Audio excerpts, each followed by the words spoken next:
कमर से बात करेंगे। फयाज़ कमर, क्या हाल है आपका? बहुत बढ़िया, अल्लाह का शुक्र है। आपका शुक्रिया, बेहद शुक्रिया कि आप बार बार अपने चैनल पर बोलने का मौका देते हैं। ये हमारे लिए खुशकिस्मती की बात है कि हम अपने इलाके के लिए बात करते हैं और इलाके के मुद्दों को उजागर करने की कोशिश करते हैं और लोगों को बेदार करने की कोशिश कर रहे हैं। और इसमें आप तो मैं जानने की कोशिश करूंगा, जोकीहाट विधानसभा में पिछले 5 सालों में कितना विकास हुआ है?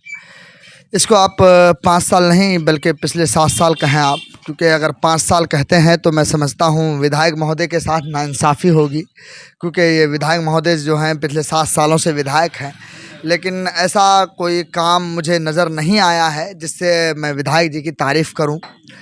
जहां जहां हम देखते हैं तो विधायक महोदय की जो है फेलियर साबित हुए हैं और विधायक महोदय जो है जगह जगह फेल साबित हुए हैं।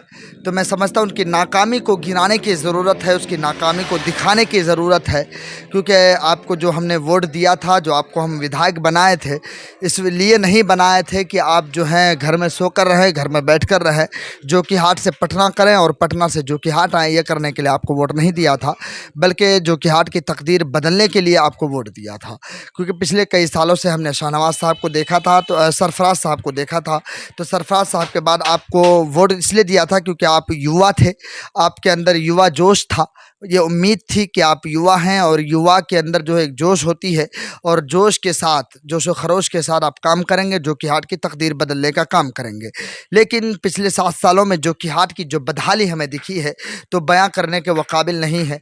आप भी देख सकते हैं जोकीहाट, अगर आप कभी जाएँ तो जोकीहाट के अंदर हर तरफ जिस तरीके से वहाँ पर बीमारियाँ लगी हुई हैं, चाहे वो रिश्वतखोरी का हो, चाहे वो क्राइम का हो, चाहे वो चोरी चकारी का हो, चाहे वो बेईमानी का हो, हर तरह का जो मामला है वो जोकीहाट के अंदर आज मौजूद है।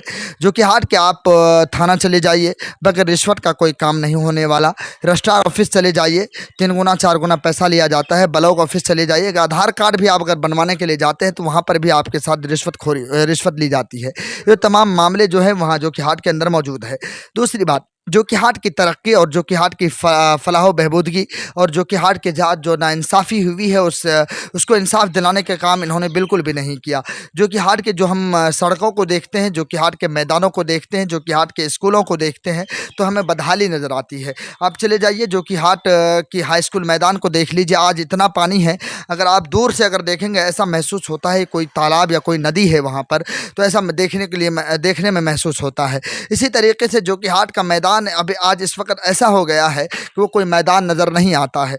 जोकीहाट का जो हाई स्कूल मैदान है उसके बिल्कुल करीब में लोगों ने मंडी बना दी है। उसके लिए जोकीहाट में कोई ऐसी मंडी नहीं है जहां पर लोग अपनी सब्जी फरोश कर सके, सब्जी बेच सके। एक चीज़ आपने बीच में कहा है कि बिहार में रिश्वतखोरी, लेकिन वहीं तो आता है कि सुशासन का सरकार 20 सालों से है बिहार में।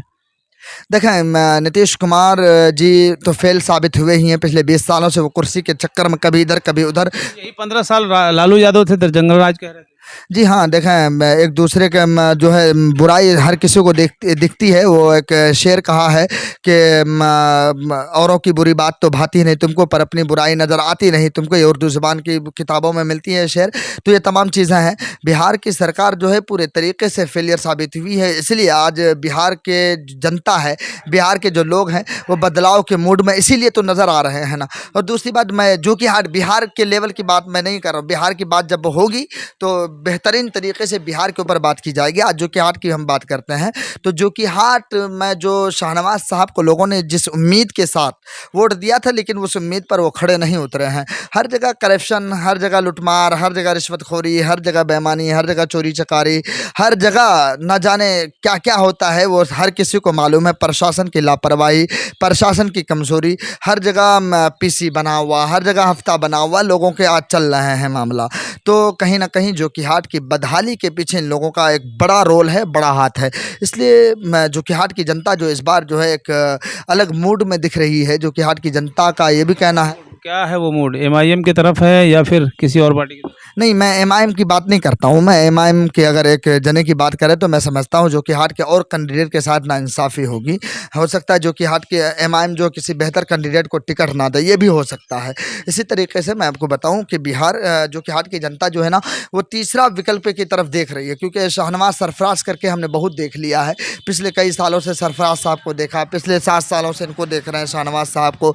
यानी कि एक ही परिवार को विरासत के साथ जब तक आप देखिएगा तो आपके साथ जो नाइंसाफ़ी हो रही है वो नहीं रुकने वाली है। अगर आपको इंसाफ चाहिए, अगर आपको जोकीहाट की तकदीर बदलने की अगर आपको आपकी ख्वाहिश है, तो आपको किसी तीसरे की तरफ जाना होगा। वो तीसरा कोई भी हो सकता है, वो एमआईएम ही नहीं विकल्प है। तीसरा कैंडिडेट भी कोई और मजबूत आ सकता है जोकीहाट के अंदर। आने वाले वक्तों में ये भी देखा जा सकता है। तो इसलिए जोकीहाट की बदहाली को दूर करने के लिए एक मजबूत नेता की ज़रूरत है, एक मजबूत लीडर की ज़रूरत है, एक मजबूत ज़मीनी नेता की ज़रूरत है।